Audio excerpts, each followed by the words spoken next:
Tom, let's rag on Guardians of the Galaxy.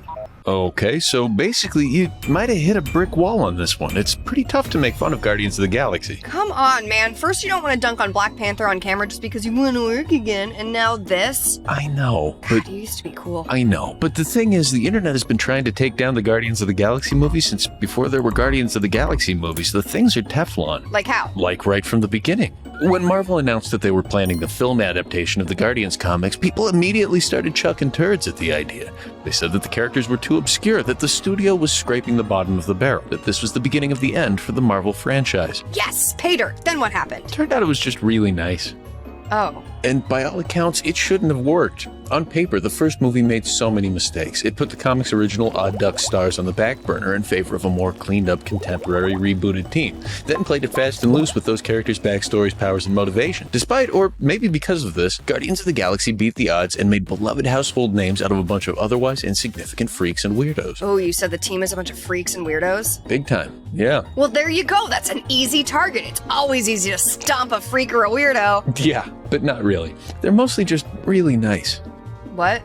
The Guardians of the Galaxy, as presented in the movies, are made up of Andy Dwyer with a gun, a raccoon with a gun, Hot Greedo, the Giving Tree, Blue Manji, and a bodybuilder with a slow brain bleed. They're uniformly cool with murdering people, but once you put that aside, they pluck at your dang heartstrings, God bless them, each and every one.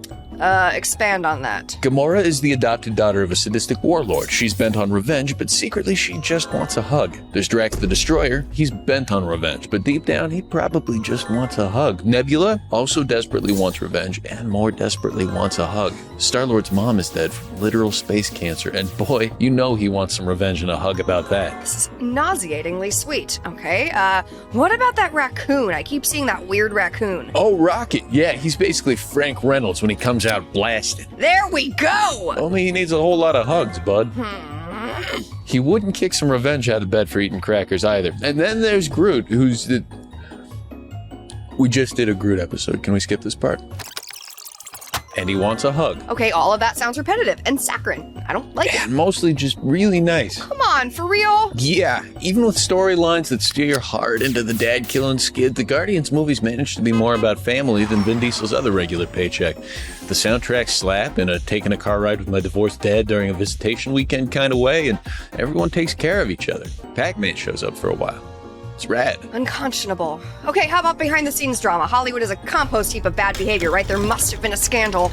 Well, there was all the director stuff. Yes, that's the ticket. Yeah, first the internet was freaked out by James Gunn taking the project as the writer and director, since his biggest movies up to that point were the Scooby-Doo flicks and one film where Dwight from The Office hits people with a wrench. A recipe for disaster. Then some wet fart dug up a bunch of Gunn's old shock comedy tweets from when he was younger. Disney was mortified and they fired him immediately. Hot dang! And then he never worked again, the filthy pervert! Nah, it turned out he was mostly just really nice.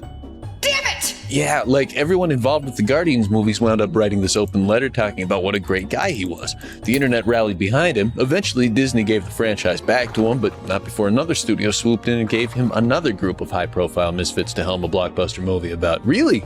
Everybody won, except the wet fart guy. Well, dang. I'm genuinely flummoxed. I tried to warn you. No matter how hard I look at these movies, it seems impossible to find one thing that's unlikable. Pretty much. Huh. Well, would it help if I told you that DC came up with their own Guardians-style band of misfits on a spaceship to shoehorn into their live-action universe? They did? Yeah, man. Well, that's great. What sort of characteristically OTT grimdark dumbness did DC pull out of their mopey brooding butts? It's called Legends of Tomorrow, and it's mostly just really nice.